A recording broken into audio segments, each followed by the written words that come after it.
एकनाथ महाराज श्रावण मास में गंगा का जल लेकर रामेश्वरम जा रहे थे, कावड़ लेकर।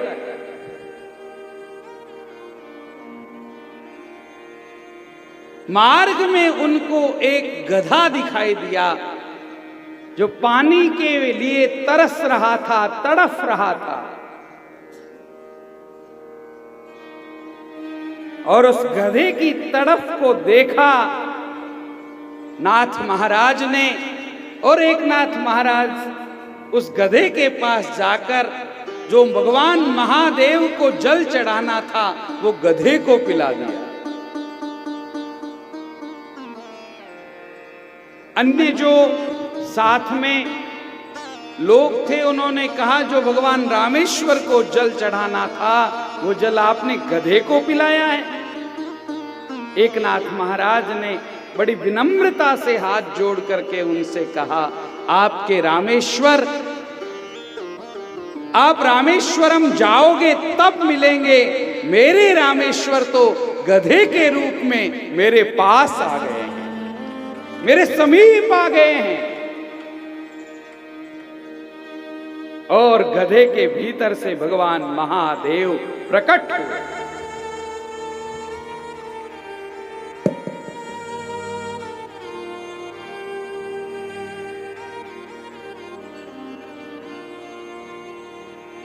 महादेव दर्शन देते हैं गधे के रूप में। विद्या विनय संपन्ने ब्राह्मणे गविहस्तिनी शुनि चैव स्वपाके च पंडिता समदर्शिना। ईश्वर के अतिरिक्त जब और कुछ दिखाई नहीं देता है तो अपने आप ये माया हमसे दूर हो जाती है।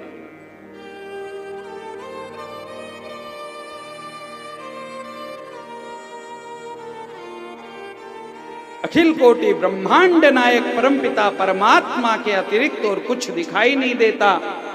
सर्वम लिंगमयम जगत, सब कुछ लिंगमय दिखाई देता है, सब कुछ महादेवमय दिखाई देता है।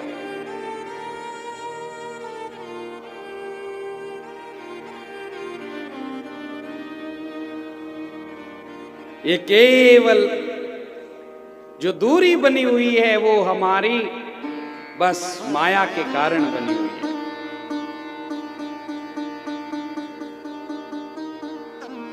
जिस दिन हम माया को समझ लेंगे उस दिन माया हमें छोड़कर चली जाएगी। ये माया भी मासी है, माया मासी है। एक दिन एक घर में आ गई माया मासी बनकर। सेठ जी घर पर नहीं थे, नौकर था। सेठानी भी घर पर नहीं थी। तो माया आई, नौकर से कह दिया मैं तो मासी हूं। नौकर ने समझा होगी सेठानी की मासी, और भीतर बिठा दिया। माया 3 दिन हो गए जाने को कह ही नहीं रही है, आराम से खा रही है, पी रही है। 3 दिन के बाद जब सेठानी आई अपने पीहर से, कौन आई हुई है, किसकी चप्पल पड़ी है बाहर?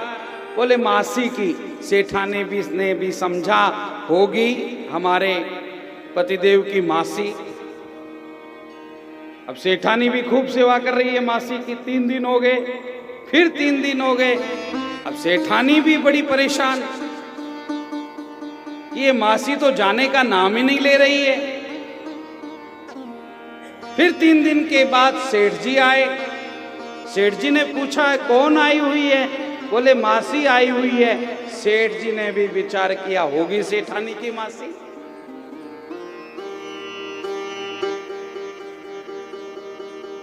तीन दिन फिर रही।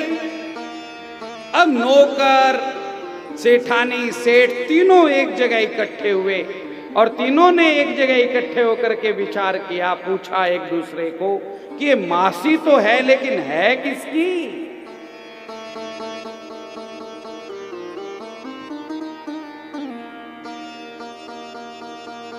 सेठ जी ने कहा मेरी तो नहीं है, सेठानी ने कहा मेरी तो नहीं है, नौकर ने कहा मेरी भी नहीं है। और मासी ने ये तीनों की बातें सुन ली, और जो ही माया मासी को पता चला कि अब तीनों ने हमें जान लिया है, अब खिसकना चाहिए, अब यहां से निकलना चाहिए, समझे तो बेड़ा पार। जिस दिन ये माया है ये समझ में आ जाएगा, उस दिन सर्वत्र ईश्वर दिखाई देने लगेगा, परमात्मा दिखाई देने लगेगा। और ये भक्ति की पराकाष्ठा है मेरे भाई बहन। भक्ति करके प्राप्त करना है तो क्या करना है, सब में ईश्वर दिखाई दे, बस यही प्राप्त करना है। तू ही है सर्वत्र व्याप्त हरि, तुझ में यह सारा संसार, ये दृष्टि हमें प्राप्त हो जाए।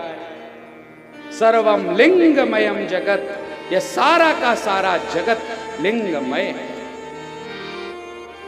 हर कंकर पत्थर, हर कंकर शंकर है, इस प्रकार की भावना अपने हृदय में बिठाकर सूत जी महाराज शौनकादि ऋषियों को इस पृथ्वी पर कौन कौन से प्रमुख लिंग हैं उनका वर्णन करते हुए सबसे पहले 12 ज्योतिर्लिंग के नाम लेकर 12 ज्योतिर्लिंगों का स्मरण करते हैं।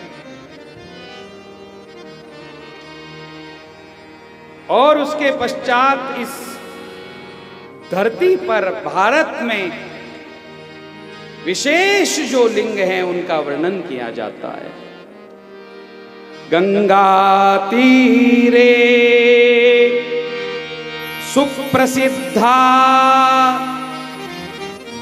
काशी खलु विमुक्तिदा साहि लिंगमयी ज्ञेया शिववास स्थले स्मृता। कहते हैं गंगा तीर पर एक सुप्रसिद्ध तीर्थ है और उसका नाम है काशी। और ये काशी विमुक्तिदा है, मुक्ति देने वाली है। जो कोई भी व्यक्ति काशी में अपने प्राण का त्याग करता है, कितना भी भयंकर पापी हो, मुक्त हो जाता है। पापी से पापी व्यक्ति मुक्त हो जाते हैं काशी में जाने से, काशी में प्राण त्याग करने से, क्योंकि काशी स्वयं लिंगमय है, काशी स्वयं तीर्थ है, स्वयं शिव है। शिवः काशी शिवः काशी, काशी काशी शिव शिवा। शिव ही काशी है, काशी ही शिव है, शिव ही काशी है, काशी ही शिव। शिव में और काशी में कोई फर्क नहीं, अंतर नहीं।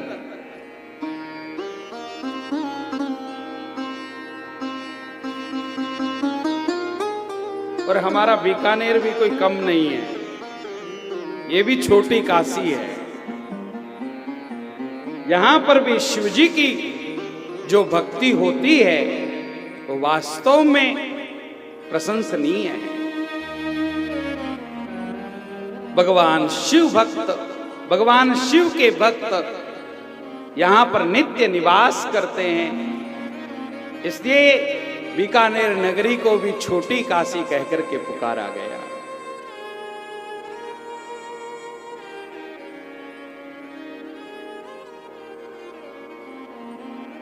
काशी को भी केवल कोई स्थान नहीं समझना चाहिए, काशी अविमुक्त नगरी है। ये एक ऐसा तीर्थ है काशी जो कभी भी मुक्त नहीं होता। देखो ध्यान से सुनना, काशी में जाने के बाद मनुष्य मुक्त हो जाता है, प्राणी मुक्त हो जाते हैं, लेकिन प्रलय काल में भी काशी कभी मुक्त नहीं होती। काशी सदैव भगवान महादेव के त्रिशूल पर निवास करती है। काशी को कोई नष्ट नहीं कर सकता।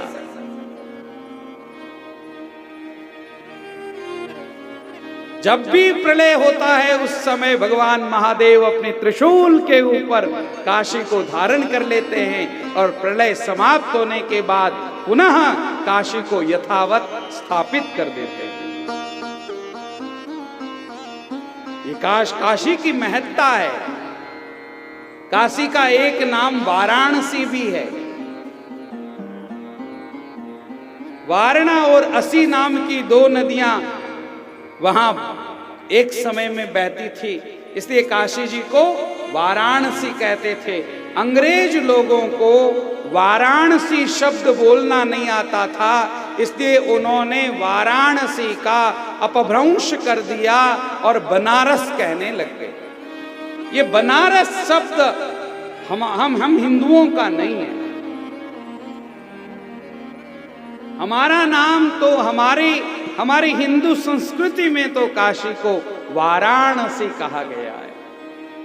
वारणा और असी इन दोनों नदियों के मध्य में पंचक्रोश में बसी हुई जो नगरी है, उस महादेव की नगरी जिसमें स्वयं महादेव निवास करते हैं। इस संपूर्ण धरती पर महादेव ने अपने लिए जो सर्वश्रेष्ठ स्थान चुना उसको काशी कहते हैं। और काशी महादेव की नगरी, महादेव उसमें निवास करते हैं। और वहां पर केवल विश्वनाथ ही रहते हैं ऐसी बात नहीं, वहां पर बहुत सारे लिंग हैं। व्याघ्रेश्वर के नाम से काशी जी में शिवलिंग है, कंदुकेश्वर के नाम से काशी जी में लिंग है, कृतिवासेश्वर के नाम से भी एक लिंग वहां पर है। और इस पृथ्वी पर कौन कौन से लिंग विशेष हैं, सूत जी महाराज सबका नाम लेकर सारे के सारे पृथ्वी के लिंगों का आज स्मरण करते हैं। हम यदि सभी लिंगों का स्मरण करते बैठे रहे तो फिर भंडारे का प्रसाद कल ही खाना पड़ेगा। इसलिए आज जल्दीबाजी करने की आवश्यकता नहीं है, घर जाकर आपको बनाना नहीं है। यही प्रसाद स्वामी जी के मंगल आशीर्वाद से आप सबके लिए व्यवस्था की गई है। जो कथा सुन रहे हैं उनके लिए नहीं, उनके लिए ही सिर्फ भक्तों के लिए प्रसाद की व्यवस्था है। इसलिए आराम से कथा होने के बाद आरती करना, शिव जी के पावन ग्रंथ शिव महापुराण का दर्शन करना और प्रसाद के लिए विदा होना।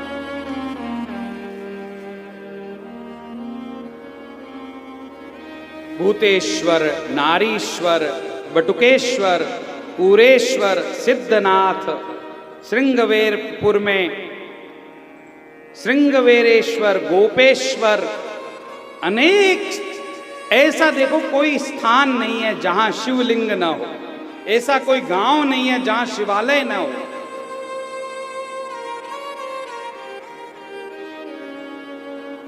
इसलिए हमारी ये जो धरती है वो लिंगमय है।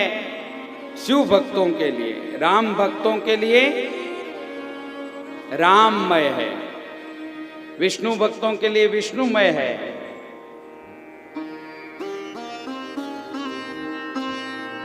इसलिए गाय हर बाला देवी की प्रतिमा, बच्चा बच्चा राम।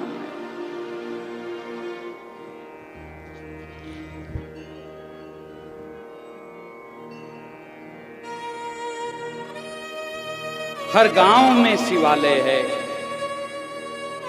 हर स्थान पर शिवलिंग है। प्रयाग में ब्रह्मेश्वर के नाम से भगवान महादेव निवास करते हैं। अयोध्या में नागेश्वर के नाम से भगवान महादेव निवास करते हैं।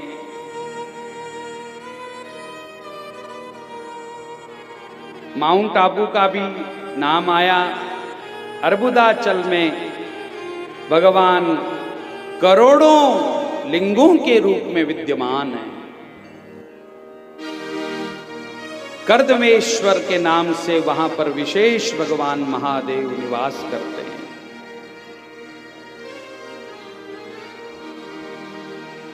अत्रि ऋषि के ऊपर कृपा करके भगवान चित्रकूट में अत्रेश्वर महादेव के रूप में प्रकट हुए।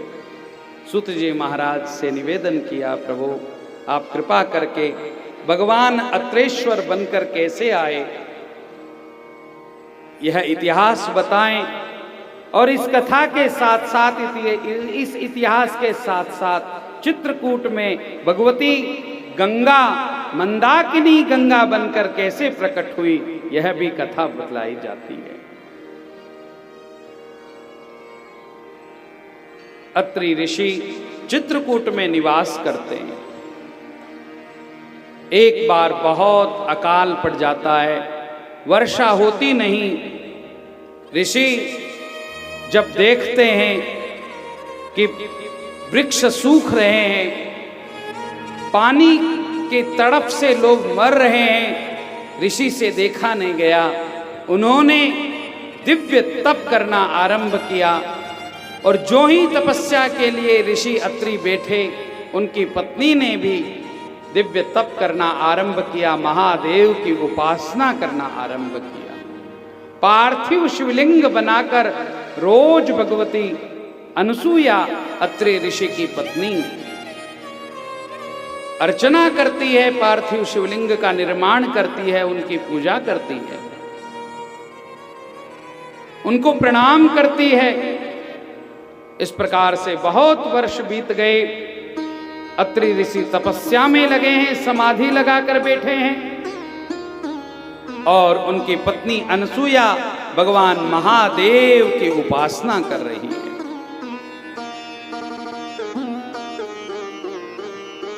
अनसुया की उपासना से भगवती गंगा माता प्रसन्न होती है।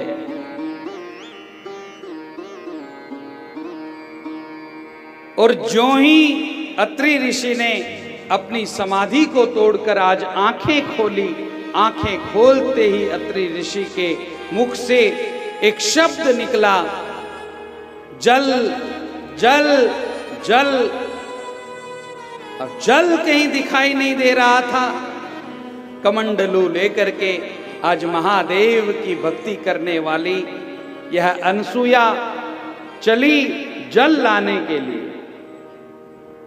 और जो ही अनसुया जी जल लाने के लिए चली हैं, पीछे पीछे भगवती गंगा स्वयं स्वर्ग से आकर के अनसुया का पीछा पीछा पीछा पीछा करती है।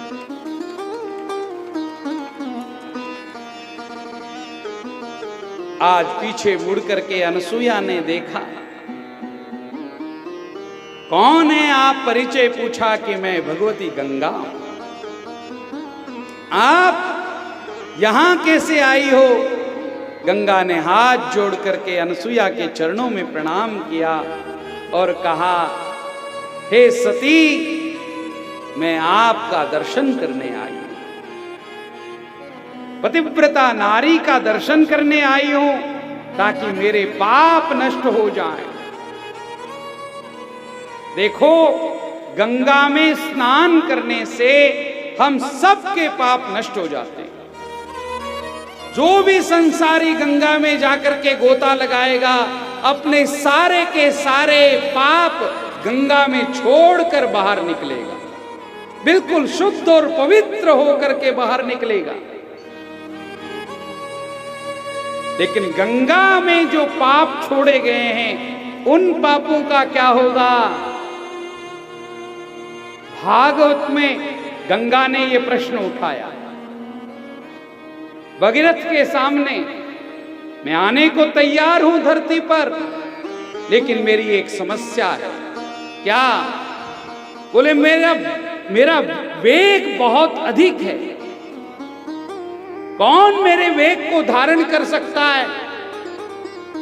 भगीरथ ने उस समस्या को सुलझाया और कहा, मेरे महादेव आपके वेग को धारण करेंगे, अपनी जटाओं में धारण करेंगे और वो गंगाधर कहलाएंगे। एक और समस्या है, जब भी संसारी लोग आकर के मुझ में स्नान करेंगे वो तो पापहीन हो जाएंगे, बिल्कुल पवित्र हो जाएंगे, उनके सारे पाप नष्ट हो जाएंगे। लेकिन उन सारे के सारे पापों को मैं कैसे पचा पाऊंगी, वो मेरे पाप कैसे नष्ट होंगे? भगीरथ ने कहा, जब भी कोई भारत की पतिव्रता नारी, जब भी कोई भारत का दिव्यतम महात्मा आकर के तुम में स्नान करेगा, तुम्हारे सारे के सारे पाप नष्ट हो जाएंगे।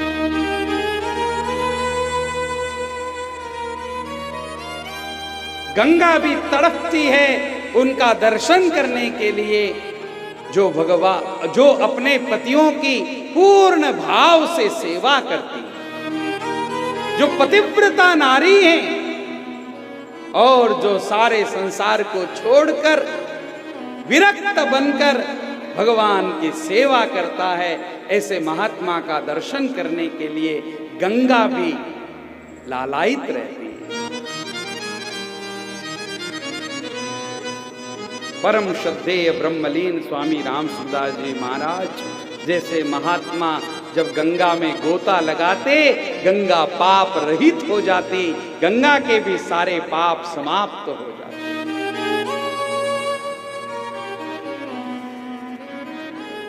गंगा ने कहा, देवी आज मैं तुम्हारे पीछे पीछे इसलिए चल रही हूं कि तुम्हारी चरण धूली कहीं मेरे माथे पर गिरे और उससे मैं पुनीत हो जाऊं, मैं पवित्र हो जाऊं। सारे संसार को पवित्र करने वाली गंगा भी आज स्वयं पवित्र हो रही है अनसुया की चरण रज से। ये भारत की नारी का इतिहास है।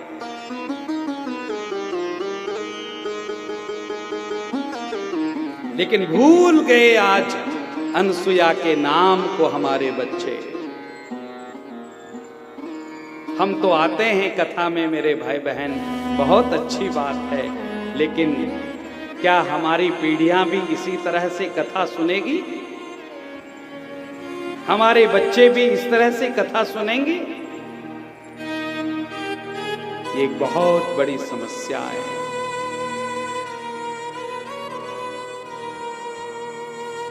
मूल में कथा युवती और युवकों के लिए है,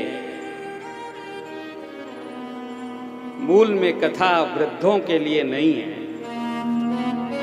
पगाऊं चाली जय कोनी महाराज, कानाऊं सुनी जय कोनी महाराज, बस वही यार बैठे मारकन को।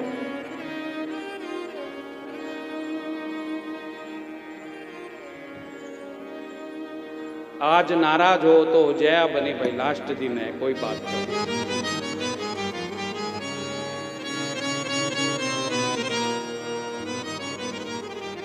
खिला हुआ कमल भगवान के चरणों में अर्पित करना चाहिए। बुढ़ापा मुरझाया हुआ कमल है, इसलिए अपनी बहुओं को कथा सुनाओ, अपनी बेटियों को कथा सुनाओ, उनके लिए कथा बहुत आवश्यक है।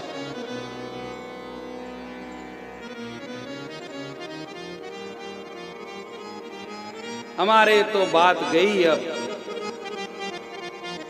फिर भी हम सब सदुपयोग कर रहे हैं अपने वृद्धावस्था का, इसलिए आप सभी बहुत बहुत धन्यवाद के पात्र हैं।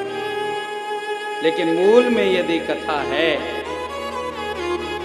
तो युवाओं के लिए है, युवकों के लिए है, युवतियों के लिए है।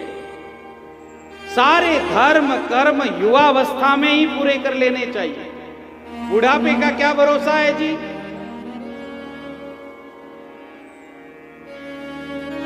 इसलिए कौमारेत आचरेत प्राज्ञो, प्रहलाद जी महाराज भागवत जी में कहते हैं, छोटे छोटे बच्चों को, बालकों, अभी से ही भजन करना आरंभ कर दो। किसने हमारे दिमाग में एक कचरा भर दिया कि कथा तो बूढ़े लोगों की है, सत्संग बूढ़े लोगों का है?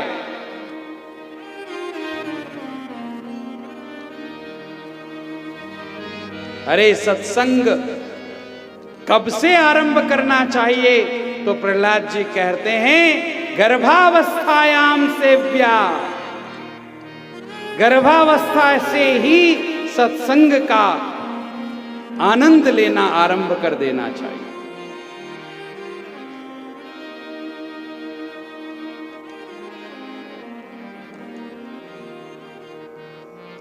गर्भावस्था से ही सत्संग का आनंद लेना आरंभ कर देना चाहिए। यहां से शुरुआत करनी है।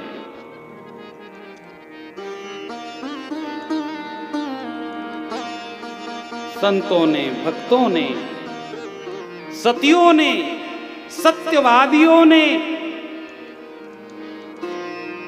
इस धरती को धारण करके रखा है मेरे भाई बहन। भगवती गंगा भी उनका दर्शन करना चाहती है। जो सत्यवादी हैं, सती हैं, जो महात्मा हैं, जो विरक्त हैं। अनसुया ने निवेदन किया, मेरे पति बहुत प्यासे हैं, आप यदि यहां निवास करने लग जाएं तो बहुत अच्छा हो जाए। गंगा ने कहा मैं तो तैयार हूं यहां आने के लिए, लेकिन मेरी एक शर्त है। बोले क्या? शंकरार्चन संभूत फलम वर्षस्य यच्छसि स्वामिनश्च तदा स्थास्ये देवानां उपकारणात्।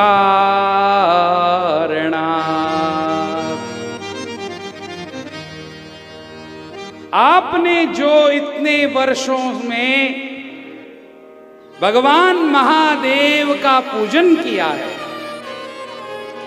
इतने वर्षों तक जो भगवान महादेव की सेवा की है, उसमें से 1 वर्ष का फल आप मुझे दे दो। मैं आपके यहां मंदाकिनी बनकर के रहने के लिए तैयार हूं। 1 वर्ष के शिव शंकर की पूजा का फल आज भगवती अनुसुया ने गंगा को प्रदान किया, और उस दिन से गंगा माता स्वयं मंदाकिनी बनकर चित्रकूट में बहने लगी। मंदाकिनी मैया की। और जो भगवती अनुसुया ने वहां पार्थिव शिवलिंग के रूप में भगवान महादेव का पूजन किया था, उस पार्थिव शिवलिंग के भीतर से भगवान प्रकट हुए, महादेव प्रकट हुए। और महादेव से अत्रि ऋषि ने कहा भगवान अब आप आए हैं तो मेरा नाम सार्थक कीजिए, और अत्रेश्वर बनकर, अत्रि ऋषि के ईश्वर बनकर आप यहाँ पर नित्य निवास करें। उस दिन से चित्रकूट में भगवान महादेव अत्रीश्वर बनकर के नित्य निवास करने लगे। आज भी हम चित्रकूट जाते हैं तो अत्रेश्वर भगवान महादेव का दर्शन कर सकते हैं। अत्रेश्वर महादेव की जय।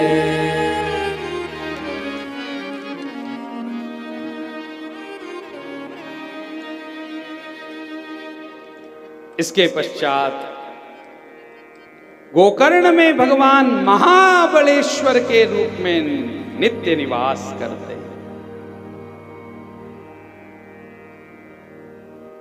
महान बलशाली हैं वो, इसलिए महाबलेश्वर हैं।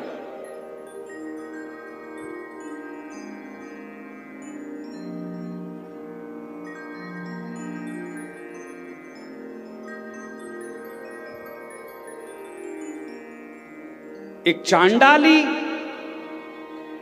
किस प्रकार से गोकर्ण में जाकर अपने आप को पवित्र बना लेती है, इसकी यह मंगलमयी कथा है। साधारण सा पापी व्यक्ति यदि गोकर्ण में जाकर के मुक्त हो जाए तो ये कोई बहुत बड़ी बात नहीं है।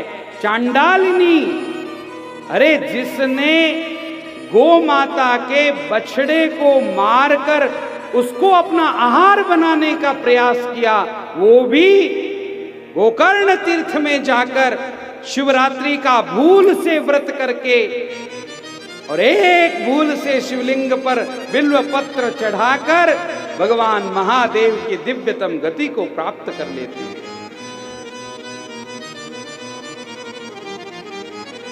किसी समय यह चांडालिनी सौमिनी नाम की एक ब्राह्मणी हुआ करती थी।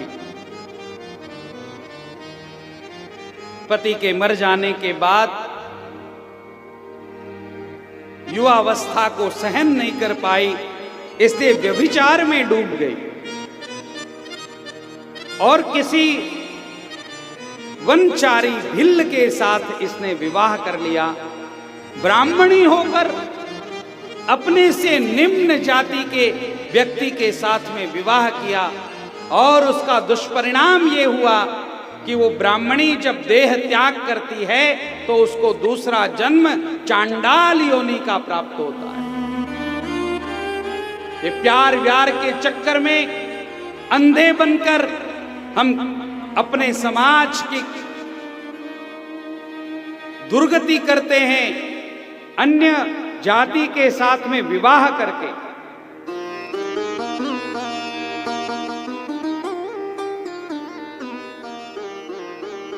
पाप आंखों से दिखाई नहीं देते मेरे भाई बहन, लेकिन पाप होते हैं।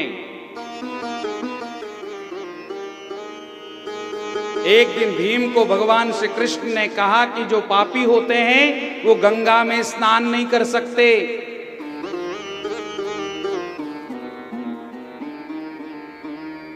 भीम ने कहा मैं जाऊंगा, गंगा में स्नान करके आऊंगा, कौन मुझे रोक सकता है।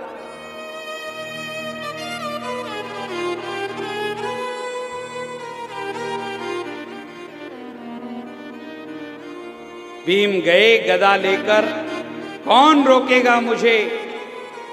कोई रोका नहीं, लेकिन बिना स्नान किए वापस आ गए। भगवान ने पूछा नहाकर आए? बोले नहीं, नहाकर तो नहीं आया। पाप कोई मूर्तिमंत होकर के आपके सामने खड़े हो जाएंगे ऐसा नहीं है। अप्रत्यक्ष रूप से पाप आपका विनाश करते जाते हैं। सत्संग करने की रुचि यदि हमारे भीतर में नहीं है, अंतःकरण में नहीं है, तो समझ लीजिएगा पाप आड़े आ रहे हैं। पाप सत्संग करने नहीं दे रहे हैं। संतों के दर्शन की रुचि यदि नहीं बन रही है तो समझिएगा पाप आड़े आ रहे हैं।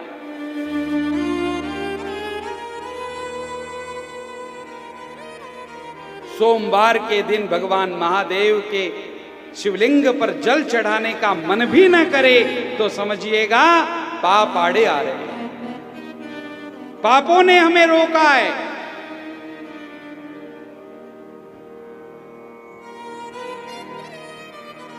आज जो हम पाप कर रहे हैं, बाद में ये सारे के सारे पाप बहुत दुख देंगे, बहुत कष्ट देंगे। इसलिए भगवान श्री कृष्ण ने भगवत गीता में कहा, विषयेंद्रिय संयोगात यद्यदग्रे मृतोपमं परिणामे विषमिव तत्सुखम राजसं स्मृतम्। परिणाम में विष के समान फल मिलेगा।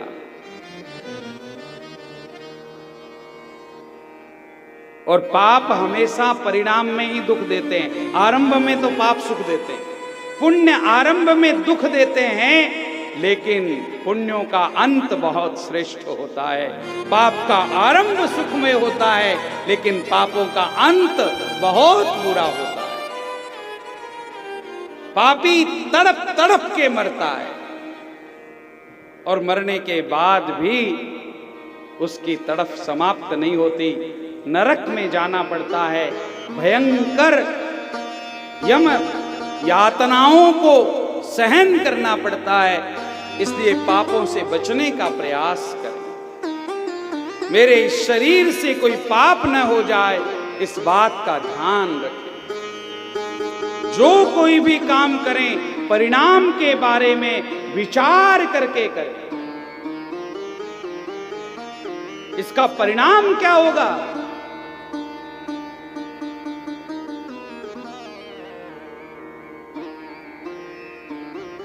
जो मन में अच्छा लगा उसके साथ में विवाह कर लिया। मेरे समाज का है, मेरे कुल का है, मेरे समान का है या नहीं, विचार नहीं किया। दुष्परिणाम ये हुआ कि मनुष्य जन्म जो भगवान ने दिया है उसको हमने नष्ट कर दिया, मानव जीवन को खो दिया। फिर 84 लाख योनियों में से किसी भयंकर योनि में जाना पड़ेगा इस पाप के कारण। इसलिए हमारे पूज्य गुरुदेव भगवान निरंतर कहते हैं कि मनुष्य यदि मुक्त न हो सके तो कोई बात नहीं, कम से कम उसको इतना तो प्रयास कर लेना चाहिए कि पुनः वह मनुष्य की योनि को प्राप्त हो जाए और भगवान का भजन करता रहे, भगवान की मंगलमयी कथाएं सुनता रहे। इतने पुण्य हम कमा लें कि फिर से भगवान हमें मनुष्य का जन्म दे दे।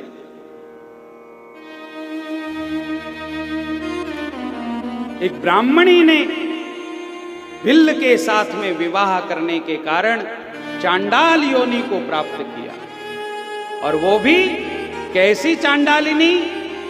अंधी आंखों से, और जन्म देकर के मां बाप मर गए। ये उसके पापों का परिणाम है। जो कुछ भी मनुष्य पा रहा है अपने कर्मों का फल पा रहा है। जो कुछ भी उसके हाथ में स्वयं के कर्मों का ही फल है, दूसरा कोई कुछ नहीं देता है। सब कुछ मनुष्य अपने स्वयं का किया कराया, निज कृत भोग, सारे अपने स्वयं के किए हुए कर्मों का फल है। जैसा बीज हमने लगाया है वैसा ही पेड़ तैयार होने वाला है।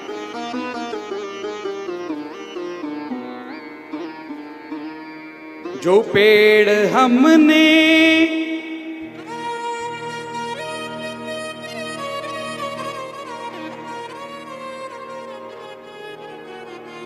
जो पेड़ हमने लगाया पहले, जो पेड़ हमने लगाया पहले, उसी का फल हम अब पा रहे हैं। रचा है सृष्टि को जिस प्रभु ने, वही ये सृष्टि चला रहे हैं। रचा है सृष्टि को जिस प्रभु ने, वही ये सृष्टि चला रहा है। जो पेड़ हमने लगाया पहले, जो पेड़ हमने लगाया पहले, जो पेड़ हमने लगाया पहले, जो पेड़ हमने लगाया पहले, उसी का फल हम अब पा रहे हैं। तो जिस प्रभु ने, वही ये सृष्टि चला रहे हैं। रचा है सृष्टि को जिस प्रभु ने, वही ये सृष्टि चला रहा है।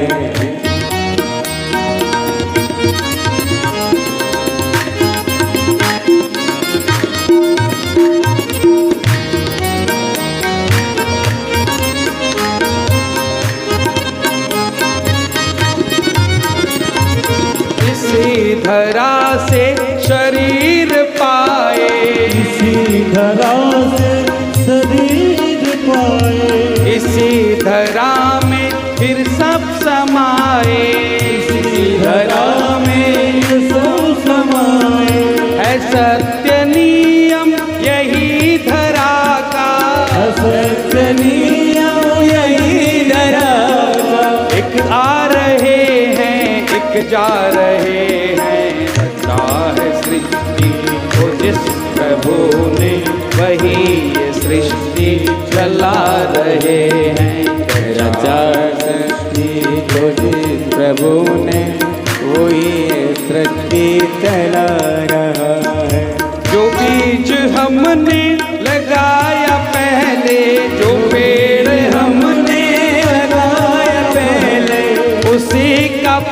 हम अब पा रहे हैं।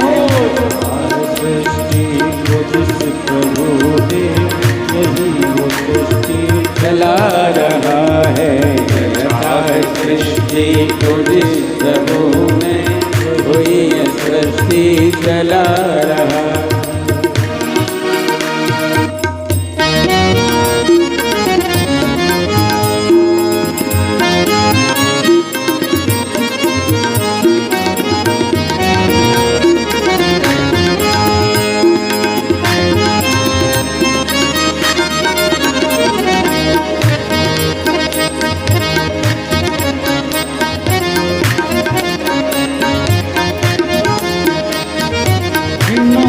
भेजा जगत में जाना, जिन्होंने भेजा जगत में जाना, तय कर दिया लौट करके फिर आना। दिया करके तू आना। जो भेजने वाले हैं यहाँ पे, वो भेजने वाले हैं यहाँ पे, वही तो वापस बुला रहे हैं। रचा है सृष्टि को जिस प्रभु ने वो सृष्टि चला रहे हैं।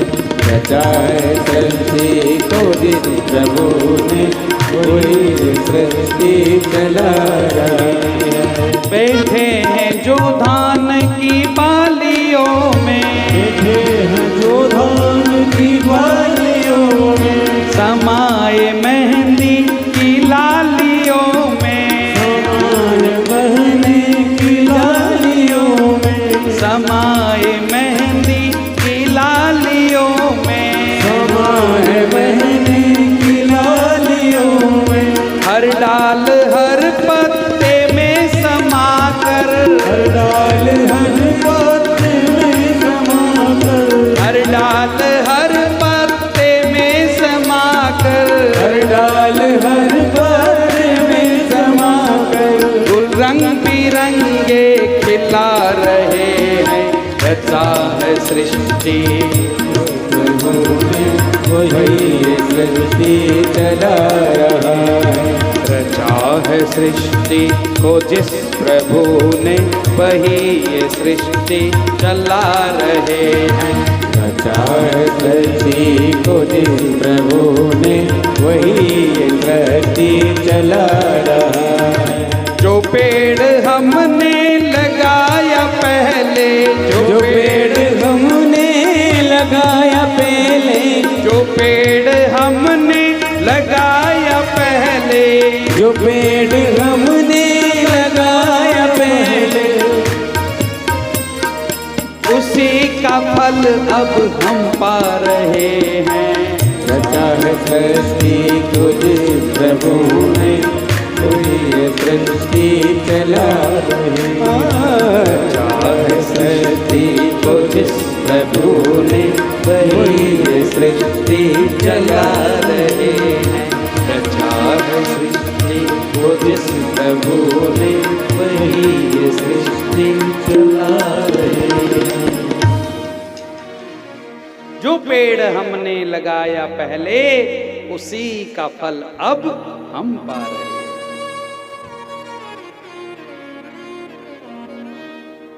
दूसरा न कोई सुख देता है न कोई दुख देता है, निज कृत कर्म भोग सब भ्राता।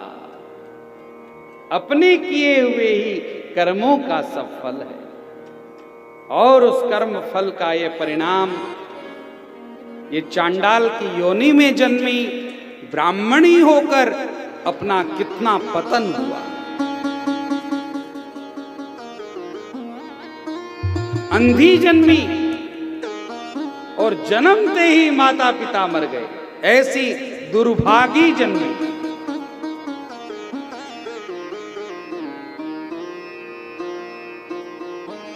परिवार जनों ने उसको पाल पोष कर बड़ा किया।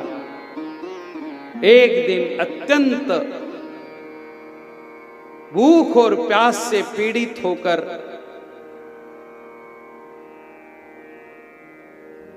तड़फ रही है। जब ये ब्राह्मणी थी और भिल्ल के साथ में विवाह किया, उस समय इसको जब भूख लगी तो अपनी भूख मिटाने के लिए एक भेड़ियों को मारकर लाना चाहती थी, लेकिन भेड़िए की जगह पर एक गोवत्स मर गया और उसको पकाकर इसने खा लिया। जो ही वो गोवत्स को मारा इसने, उस समय इसके मुख से शिव शिव शब्द निकला। वो शिव शिव ये मैं क्या कर गई, लेकिन भूखी होने के कारण उसका भक्षण तो इसने कर लिया, लेकिन शिव शिव शब्द मुख से निकल गया। वो 2 बार उसने जो शिव शिव पुकारा, उसका परिणाम ये हुआ कि उसको आज गोकर्ण तीर्थ में प्रवेश मिला।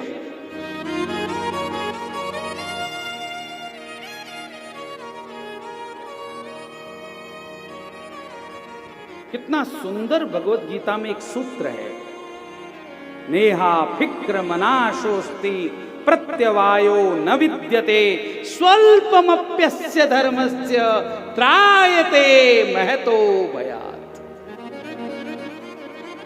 महतो भयात् त्रायते, स्वल्पम अपि धर्मस्य, छोटा सा भी एक अच्छा किया हुआ कार्य वो कब आपको तार देगा, इसका कोई भरोसा नहीं है।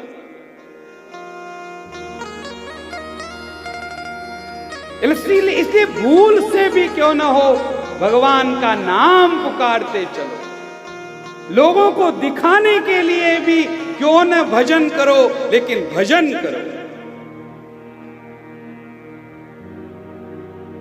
लोगों को दिखाने के लिए भी हाथ में माला रखते हो तो रखो, लेकिन नाम लो। पुकारो भगवान का नाम।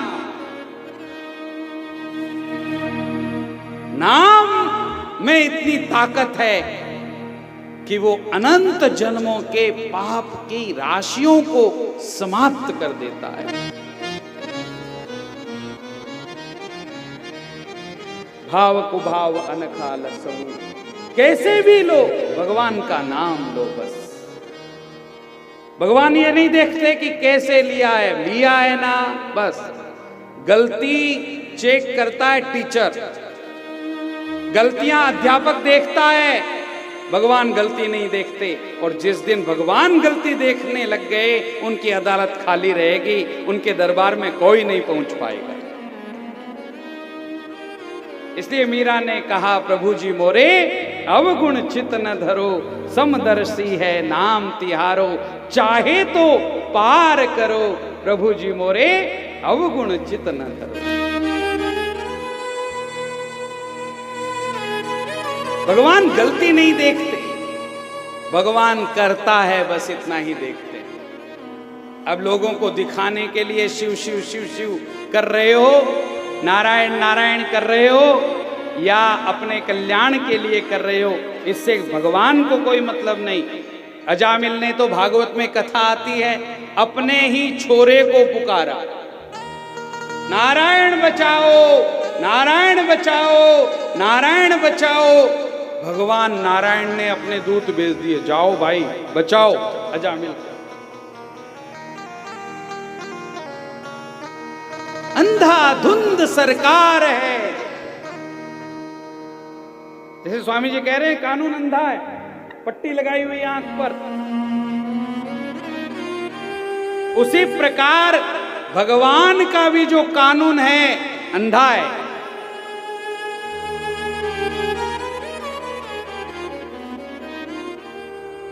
अंधाधुंध सरकार है, रीझ भजो चाहे खीज,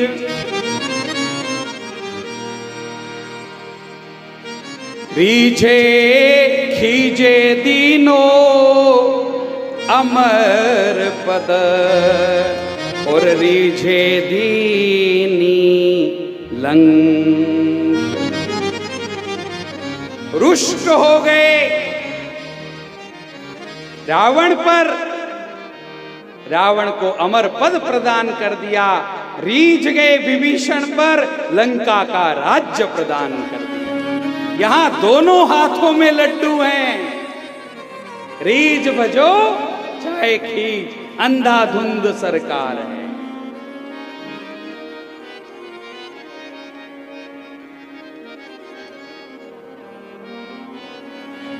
पूर्व जन्म में जो इसने 2 बार मात्र शिव शिव शिव शिव पुकारा था, उसका परिणाम हुआ कि आज ये गोकर्ण तीर्थ में पहुंच गए। और गोकर्ण में सर्वत्र शिव ही शिव हैं, शंकर ही शंकर हैं। गोकर्ण तीर्थ ही शंकर स्वरूप है। आज शिवरात्रि का दिन,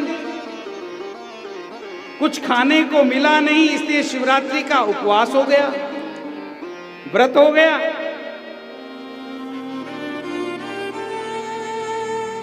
आंखों से अंधी है, भूखी है, प्यासी है,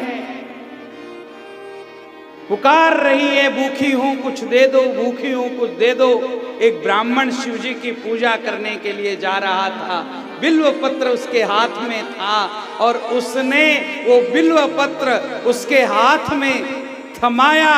कुछ तो खाने को मिला, कुछ तो खाने को मिला। इस प्रकार करती हुई जो ही उस पत्ते को वो मुख में डालने लगी, इतने में वो पत्ता नीचे गिर गया और वहां एक शिवलिंग था, उसके ऊपर जाकर के गिरा। शिवलिंग के ऊपर जाकर के वो पत्र गिरा, बिल्व पत्र गिरा। ढूंढने लगी बिल्व पत्र को, स्पर्श हो गया महादेव की शिवलिंग को। जो ही उसने उस बिल्व पत्र को ढूंढने के लिए आलिंगन किया भगवान महादेव की लिंग को, आज उस लिंग के भीतर से भगवान महादेव प्रकट हो।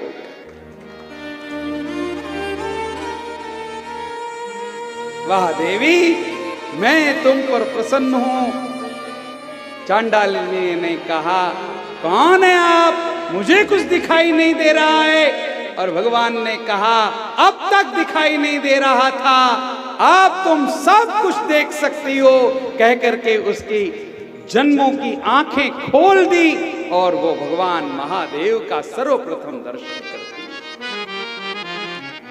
महादेव क्या नहीं कर सकते मेरे भाई बहन।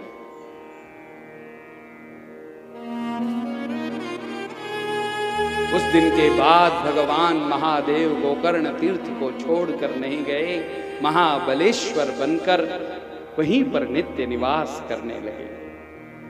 और कहा, जो कोई भी व्यक्ति गोकर्ण में जाकर भगवान महादेव का दर्शन करेगा, उसके जन्म जन्मों के पाप समाप्त हो जाएंगे, मनुष्य निष्पाप हो जाएगा गोकर्ण का दर्शन करने मात्र से।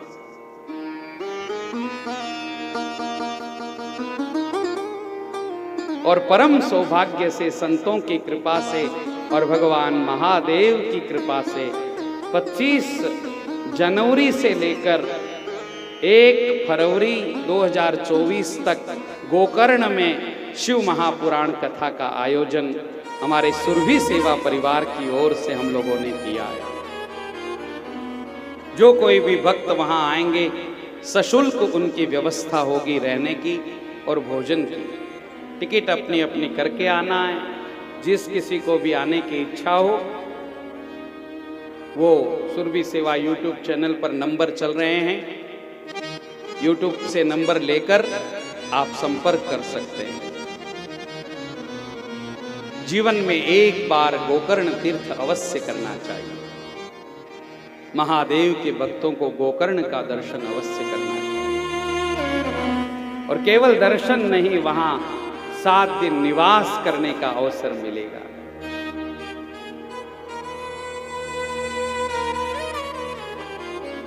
गोकर्ण की महिमा, महाबलेश्वर की महिमा यहां पर बताई गई। ये गोकर्ण तीर्थ गोवा से एक 3 घंटे का रास्ता है।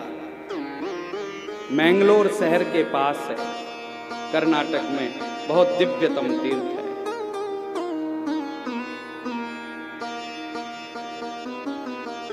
गोकर्णेश्वर भगवान की, महाबलेश्वर भगवान की जय। नैमिषारण्य में भगवान ऋषिश्वर के रूप में निवास करते हैं। देवप्रयाग में ललितेश्वर के नाम से भगवान निवास करते हैं। नेपाल में भगवान पशुपतिनाथ के रूप में निवास करते हैं।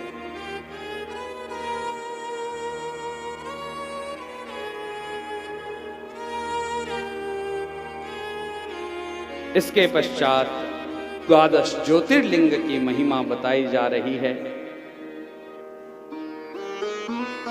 सौराष्ट्रे सोमनाथं च, श्रीशैले मल्लिकार्जुनम्,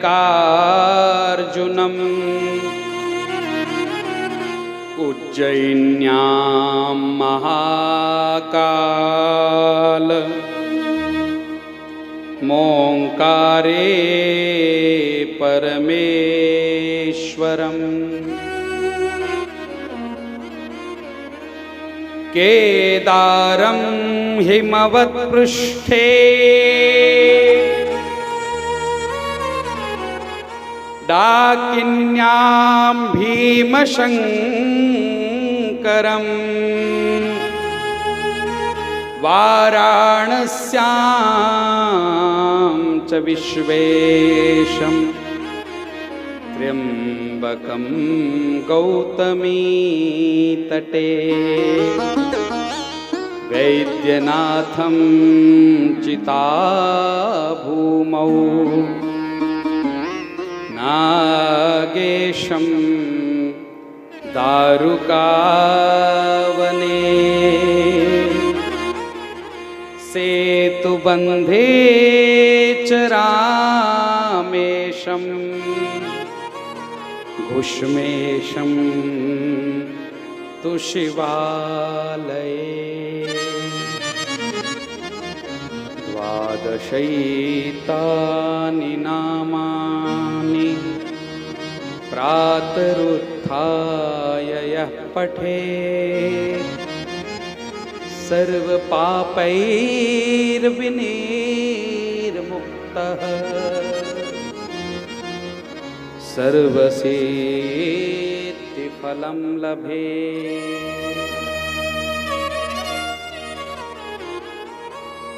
सूत जी महाराज वर्णन करते हैं मुनीश्वरों, भगवान महादेव के इस भारतवर्ष में